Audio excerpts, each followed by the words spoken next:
તો આગળ વાત કરીએ તો મહત્વના જે સમાચાર મળી રહ્યા છે તેના પર નજર કરીએ। પાટણ જિલ્લામાં all India organisation of chemist and druggist association દ્વારા આજે બંધનું એલાન આપવામાં આવ્યું છે। જિલ્લામાં હોલસેલ અને રિટેલ સહિત અંદાજે 750 મેડિકલ સ્ટોર્સ બંધ રાખવામાં આવ્યા। ઓનલાઈન દવાના વેચાણ, ગેરકાયદે ઈ ફાર્મસી પર પ્રતિબંધ અને કોર્પોરેટર કંપનીઓ દ્વારા આપવામાં આવતા ભારે ડિસ્કાઉન્ટના વિરોધમાં કેમિસ્ટો હડતાળ પર ઉતર્યા। સાથે જ નશાકારક દવાના ઓનલાઈન વેચાણ પર રોક લગાવવાની પણ માંગ કરવામાં આવી। જો કે ઇમરજન્સી સેવાઓ માટે તાલુકા દીઠ 1 થી 2 મેડિકલ સ્ટોર્સ ચાલુ રાખવામાં આવ્યા છે। નોર્થ ગુજરાત અને પાટણ શહેર અને પાટણ જિલ્લો પણ જોડાયેલો છે। પાટણની અંદર અમારા 750 કેમિસ્ટો છે। એની અંદર અમે દરેક તાલુકા વાઇઝ 1 યા 2 ખુલ્લા રાખ્યા છે, જેથી કરી દર્દીઓને તકલીફ પડે નહીં। અને અમે પાટણની અંદર પણ પ્રોપર ખુલ્લું રાખ્યું છે અને અમે લોકો મેનેજ કરવા માટે હાજરમાં રહીએ છીએ।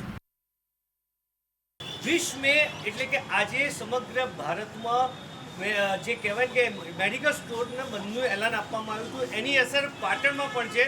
પાટણ જિલ્લામાં લગભગ 750 મેડિકલ સ્ટોર છે, જેમાંથી તાલુકા વાઇઝ 1-2 મેડિકલ સ્ટોર ખુલ્લા રાખવામાં આવે છે।